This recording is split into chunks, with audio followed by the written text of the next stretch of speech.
बेयो 17 बोसोर सालायबायना बेनो डेभेलपथ' बिदि मोनाखै जों सेन्स मोनाखै आरोखि आंनि हिसाबावबा इउपिपिएलआ फैनो हागौ बादि आं सानो आरो नोंथाङा माबे राजखान्थि हान्जाखौ सापर्ट होगोन ना फोरमायगोन दा बेफोर लोब्बा गैयालै बेनो जाहैबाय बिटिसिनि हाइ प्रफाइलनि समस्ति 10 नं देबरगाव समस्ति बे 10 नं देबरगाव समस्तियाव दिनै बर' खौरांनि स्टाफा फैदों बे समाव जोङो जानो गोनां बिटिसि बिसायख'थि नैथि खोलोबनि 10 डिसेम्बराव जागोन बे समाव जोङो क'क्राझार टाउनाव दङ बर' खौराङा बे समाव सोंनो नागिरदों जोङो बे जानो गोनां बिटिसि बिसायख'थि नैथि खोलोबनियाव सोरखौ सरकाराव फैजानो लुगैयो बेखौ जों मिथिना लागोन बेनो जाहैबाय बिटिसिनि बारग' सिबाग्रामा महिलारिनि समस्ति 10 नं देबरगाव समस्ति बेवहाय इउपिपिएलनिफ्राय बिथां बुद्धदेब मुसाहारि आरो बिपिएफनिफ्राय बिथां बारग' सिबाग्रामा महिलारि बे 10 नं देबरगाव समस्तियाव गेलेदों बे समाव जों बर' खौरांनिफ्राय मिथिनानै लागोन बेयाव सोरखौ आसलथे सापर्ट होयो रायजो राजाफोरा आरो माबे राजखान्थि हान्जाखौ सरकाराव फैजानो लुगैयो जोङो बै 10 नं देबरगाव समस्तियाव जोङो क'क्राझार नोगोराव जोङो बर' खौरांनि गेजेरजों जोङो मिथिनानै लानि आदसा जों आदैनो मिथिगोन आदै बाजाराव फैदों नामा औ बाजाराव फैदों मा लाखो आदै मैगं लाबाय माबा लाबाय जानो गोनां बिटिसि बिसायख'थियाव माबे राजखान्थि हान्जाखौ आदैया सरकाराव फैजानो लुगैयो इउपिपिएल इउपिपिएलखौ सरकाराव फैजानो लुगैयो औ जिहेतु नोंथांमोननि 10 नं देबरगाव समस्ति औ अब्ला हाग्रामा महिलारिखौ मानि थाखाय मोजां मोनाखै होनना फोरमायगोन बेयो 17 बोसोर सालायबायना बेनो डेभेलपथ' बिदि मोनाखै जों सेन्स मोनाखै आरोखि मोजां मोनाखै आरो मोजां मोनाखै डेभेलप जायाखै खुनु पाब्लिकनि जनसाधारननि जेबो डेभेलप जायाखै सोरखौ देरहागोन होननानै नोंथाङा फोरमायो 10 नं देबरगाव समस्तियाव आंथ' बुद्धदेब मुसाहारिखौनो देरहागोन बायदि सानो देबरगाव समस्तियाव देबरगाव समस्तियाव आदैया बिथाङा 10 नं देबरगाव समस्तियाव बुद्धदेब मुसाहारि बिथांखौ देरहागोन होननानै जोंनि बर' खौरांनि गेजेरजों फोरमायदों मा लाखो बान्दा कबि फुलकबि नैथि खोलोबनि बिसायख'थिया बिटिसि बिसायख'थिया 10 खालारावनो जानो गोनांसै नोंथाङा माबे राजखान्थि हान्जाखौ सापर्ट होगोन ना फोरमायगोन सिदा खालामसै उनाव सोरनो होगोन फोरमायथ'नाया नामा बेखौ होननो हाया आदसा आब'आ सोरनो भट होगोन होननानै फोरमायनाया होनदों बेनो जाहैबाय 10 नं देबरगाव समस्तिनि सिङाव थानाय क'क्राझार नोगोराव जोङो सोंबाय दङ दा आदसा दा मा खामानि मावदों आं दाउ गोदादों दाउ गोदादों औ नोंथांमोननि समस्तिया जाहैबाय देबरगाव समस्ति नाथाय नोंथाङा बबे राजखान्थि हान्जाखौ सापर्ट होगोन होनना फोरमायगोन आंथ' जेबो बुंनो हायालै आं गेजेरनि मानसि बर'फोरनि गेजेराव इउपिपिएल आरो बिपिएफ दं सोरखौ सापर्ट खालामगोन होनना फोरमायगोन आदा मा होनबावनांगौ जाखो दे इउपिपिएलावनो दं आं इउपिपिएलावनो भट होगोन औ भट होगोन आं आदसा नोंथाङा सोरखौ देरहागोन होननानै फोरमायगोन 10 नं देबरगाव समस्तियाव इउपिपिएल आदसा दा बिथाङा बुंदों देबरगाव समस्तिनि बिथाङा बुद्धदेब मुसाहारि बिथांखौ देरहागोन होननानै जोंनि बर' खौरांनि गेजेरजों फोरमायदों नोंथांमोननि नैथि खोलोबनि बिटिसि बिसायख'थिया जानो गोनांसै 10 थारिखै नाथाय नोंथाङा माबे राजखान्थि हान्जाखौ सरकाराव फैजानो लुगैयो होनना फोरमायगोन जोंथ' आं एसे सार्भिस हल्डार हिसाबै आंथ' बे होयि माबाखौ जेबो बुंनो रोंला जायखिया आंनि बादिबा जों जेरै जाय सरकारनि आन्दाराव जों सोलिगासिनो दङ जेनेबा सिगां समाव आरो बिपिएफ हान्जा आं पार्सनेलि हिसाबै आं बिपिएफ हान्जाखौनो मोजां मोनो बेनो आरो आं आदसा दा बिथाङा बिपिएफ हान्जाखौनो मोजां मोनो होननानै जोंनि बर' खौरांनि गेजेरजों फोरमायदों बे समाव जों क'क्राझाराव 10 नं देबरगाव समस्तिनि क'क्राझार नोगोराव जोङो सोंबाय दङ जानो गोनां बिटिसि बिसायख'थियाव जोङो सोरखौ देरहाजानो लुगैयो बेखौ जोङो पाब्लिक अपिनियन लाबाय थादों आदसा आब' मा फानदों खमला फानदों औ बिटिसि बिसायख'थियाव नोंथाङा माबे राजखान्थि हान्जाखौ रोङाहाय बुंनो रोङाहाय आङो बिदिखौ जिहेथु भटखौ होखाथारनांगोन नालाय सोरखौ देरहाजानो लुगैयो जिहेतु नोंथांमोननि देबरगाव समस्तियाव बुद्धदेब मुसाहारि आरो हाग्रामा महिलारि दं सोरनो भट होगोन होनना फोरमायगोन आं बुंनो रोङाहाय फोरमायनो हाया आदसा आब'आ बिथाङा सोरनो भट होगोन बेखौ फोरमायनो हाया होननानै बुंदों टाउनाव फैदों नामा फैदों नै नोंथाङा जानो गोनां बिटिसि बिसायख'थियाव माबे राजखान्थि हान्जाखौ सरकाराव फैगोन होननानै फोथायो आङो माबाखौ इउपिपिएलखौ सरकाराव फैगोन होनना फोथायो नोंथांमोननि जानो गोनां बिटिसि बिसायख'थियाव नोंथाङा माबे राजखान्थि हान्जाखौ सरकाराव फैगोन होनना फोथायो आं बे ट्रेक्टरखौ फैगोन होननानै फोथायो ट्रेक्टरखौ फैगोन होनना फोथायो औ आब' बाजार टाउनाव फैदों नामा औ टाउनाव फैदों मा लाखो माबा दालिस लादों दालिसो जानो गोनां बिटिसि बिसायख'थियाव आयौ आं लायदों देरहागोन होनना फोथायो आंथ' बेखौ मिथिया फोरमायनो सोर हाया? देरहागोन आं आदसा आब'आ फोरमायनो हाया होनना बुंदों क'क्राझार टाउनाव फैदों नामा औ क'क्राझार टाउनाव फैदों नोंथाङा नोंथांमोननि 10 नं देबोरगाव समस्तिनि सासे भटार हिसाबै सोरखौ देरहाजानो लुगैयो होनना फोरमायो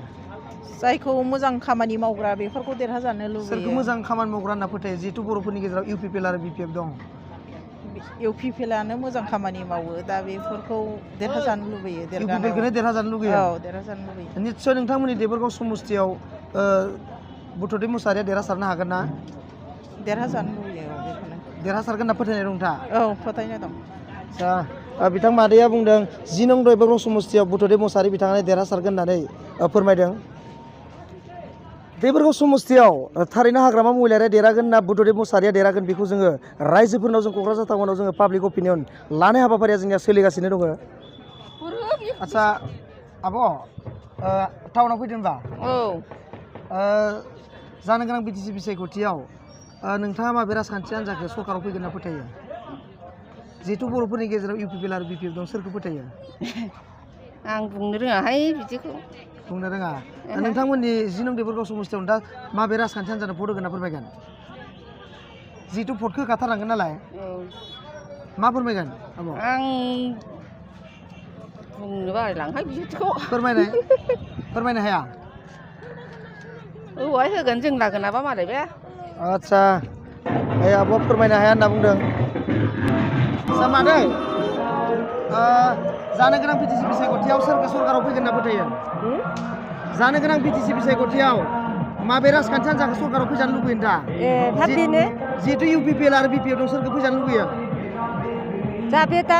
माबायानो जाहैबाय ट्रेक्टरानो जाहैबाय ट्रेक्टरखौ फैजानो लुबैयो आदसा मादैया जोंनि सिगाङाव बर' खौरांनि गेजेरजों फोरमायदों ट्रेक्टरखौनो सरकाराव फैजानो लुगैयो होनना फोरमायदों नोंथाङा जानो गोनां BTC बिसायख'थियाव माबे राजखान्थि हान्जाखौ सापर्ट खालामगोन होनना फोरमायगोन आंथ' गेजेरनि जानानै दा मथा मथि ट्रेक्टरखौनो मोजां मोनो ट्रेक्टरखौनो सापर्ट खालामगोन नोंथांमोननि देबोरगाव समस्तियाव सोरखौ देरहागोन होनना फोथायो नोंथाङा जोंनिखौ नायोबाथ' खाथां ट्रेक्टरखौनो देरहागोन बायदि मोनो बुद्धदेब मुसाहारिखौ देरहागोन होनना सानो नाथाय हाग्रामा महिलारिया मानि थाखाय जेनगोन होनना फोथायो नोंथाङा बेखौ बयबोथ' मोनथिजोबखाबाय गावनि माखासे लाबा लाबनि थाखाय आरो माखासे जाख्ल'नाय माबा माबिनि थाखायनो मानसिफ्रा बयबो बेखौ सापर्ट खालामनाय नङा जेनगोन होनना फोथायो बिथां आदाया बुंदों 10 नं देबोरगाव समस्तिनि बिथाङा बे समाव आं क'क्राझार टाउनाव बिथांनाव सोंदोंमोन नाथाय हाग्रामा महिलारि बिथाङा जेनगोन आरो बुद्धदेब मुसाहारिया देरहागोन होननानै फोरमायनायनि थाखाय गोजोननाय थाबाय आदा क'क्राझार टाउनाव BTC बिसायख'थिनि थाखाय जोङो पाब्लिक अपिनियन लानाय हाबाफारिया जोंनिया सोलिगासिनो दङ जानो गोनां BTC बिसायख'थियाव सोरखौ सरकाराव फैगोन होननानै फोथायो नोंथाङा आं सानो आंनि हिसाबावबा UPPLआ फैनो हागौ बादि आं सानो आरो UPPLआ 10 खालारावनो जानो गोनांसै नोंथांमोननि नैथि खोलोबनि BTC बिसायख'थिया सोरखौ सरकाराव फैगोन होननानै नोंथाङा फोथायो जों दा गोदान सरकारखौनो आसा खालामदों गोदान सरकार ट्रेक्टरखौ दा नोंथाङा 10 नं देबोरगाव समस्तियाव सोरखौ देरहागोन होननानै फोथायो जोंना 10 नं गोलैया जोंना कुसुगाव समस्ति उकिल मुसाहारि आदसा UPPLखौ सरकाराव फैगोन होनना फोथायो नामा नोंथाङा फोथायो आदसा फोरमायनायनि थाखाय गोजोननाय थाबाय आदा जानो गोनां BTC बिसायख'थिया नोंथाङा माबे राजखान्थि हान्जाखौ सापर्ट होगोन होनना फोरमायगोन दा बेफोर लोब्बा गैयालै जायखिजाया भटखौथ' होथारनांगोन नालाय माबा मोनसे राजखान्थि हान्जायाव जिहेतु बर'फोरनि गेजेराव UPPL आरो BPF दं सोरनो भट होगोन होनना फोरमायगोन नोंथाङा आं बेखौ बुंनो हानाय नङा सोरनो भट होगोन बेखौ फोरमायनो हाया नङा आदसा बिथाङा सोरनो भट होगोन होननानै फोरमायनो हाया होनना बुंदों जानो गोनां BTC बिसायख'थियाव माबे राजखान्थि हान्जाखौ सरकाराव फैगोन होननानै फोथायो नोंथाङा ओरैनोथ' जोंनि नुनायाव दा UPPLखौनो नुगासिनो दङ जोङो UPPLआ सरकाराव फैनो हागोन होनना फोरमायो नामा बेफोरबायदि माने आसा आरोखि ना आदसा मानसिफोरनि दोहौखौ नुनानै बयबो बेयावनो माने बांसिन ओंखारनाय नुगासिनो दं लैहोर बेनि थाखाय गोजोननाय थाबाय जाबाय दे बहा थांनो थिनालि आदसा जानो गोनां BTC बिसायख'थियाव नोंथाङा माबे राजखान्थि हान्जाखौ सरकाराव फैगोन होनना फोथायो फोरमायनो हागोन ना जिहेथु भटखौ होखानांगोन नालाय माबे राजखान्थि हान्जाखौ पावाराव फैगोन होनना फोथायो आं भटखौ होनो मोनाखै भट होनो मोनाखै आदसा बिनानावा भट होनो मोनाखै होनना फोरमायदों मा फोरमायगोन होनना आंथ' दा मा फोरमायनो सोरखौ देरहागोन होननानै फोथायो एबारनि माने बुंनायाथ' गासिबो गोदै बुंजोबो माने इउपिपिएलआबो होनो जों देरखागोन बिपिएफआबो होनो जों देरहागोन भटखौ होखानांगोन नालाय सोरखौ देरहागोन होनना फोथायो दा सोरखौ सरकाराव फैगोन होनना फोथायो गथाय माने दाथ' गोरोन्थिखौ बुंहोनो हाया जायखिया सोर देरहागोन बे भटनि उनाव फोरमायनो हाया आरोना फोरमायनो हाया सादा बिथाङा फोरमायनो हाया होननानै बुंदों समस्तिनि बिथां सासे लोगो मोनदों क'क्राझार टाउनाव जों बिथांनाव सोंगोन जोङो आदसा नोंथांमोननि देबरगाव समस्तियाव सोरखौ देरहागोन होनना फोथायो दा जोङो जाहैबाय 10 नं देबरगावआव जोंनि माबायाव बिधानसभा जोंनाव सानैल' गोलैदों हाग्रामा महिलारि आरो माबा बुदिदेव मोसाहारि दा जोंनाव माने जोंहा इउपिपिएलआनो जोंनिया बेयाव हान्जायाव गोरोंसिन गोरा आरो बुद्धदेब मोसाहारिखौ देरहागोन होनना फोथायो नामा दा 100%आव जों दङ बुद्धदेब मोसाहारिया बुद्धदेब मोसाहारिखौ जों 100% जों देरहाहोनो हायो हाग्रामा महिलारिखौ मानि थाखाय मोजां मोना होनना फोरमायगोन बिथाङा 17 बोसोराव जेबो मावना होआखै जों गामियाव बानायाखै जेबो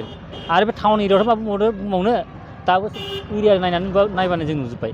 जेबो गैखाया सरकारखौ सोर गठन खालामनो हागोन होनना फोरमायो प्रमद बर' सारासो हागोन प्रमद बर'आनो सरकार गठन खालामनो हागोन होनना फोरमायो औ आदसा बिथां आदाया फोरमायबाय 10 नं देबरगाव समस्तियाव हाग्रामा महिलारिया जेनगोन आरो बुद्धदेब मोसाहारिया 100% देरहागोन होननानै फोरमायदों जों दिनै क'क्राझार टाउनाव रायजोफोरनाव जों सोंनानै मिथिबाय 10 नं देबरगाव समस्तियाव बिथां हाग्रामा महिलारिया जेनगोन होननानै रायजो राजाफ्रा बांसिनानो बुंदों नाथाय बुद्धदेब मोसाहारि बिथांखौ बांसिन देरहासारगोन होननानै फोरमायदों आरो इउपिपिएलखौनो सरकार दागोन होननानै जोंनि बर' खौरांनि गेजेरजों बांसिन पाब्लिक अपिनियनाव बुंदों नाथाय सोर सरकार दानो हामारो आरो बेखौ जोङो बिसायख'थि रिजाल्टनि उनावसो जों मिथिगोन नाथाय बेखौ समासो फोरमायसिगोन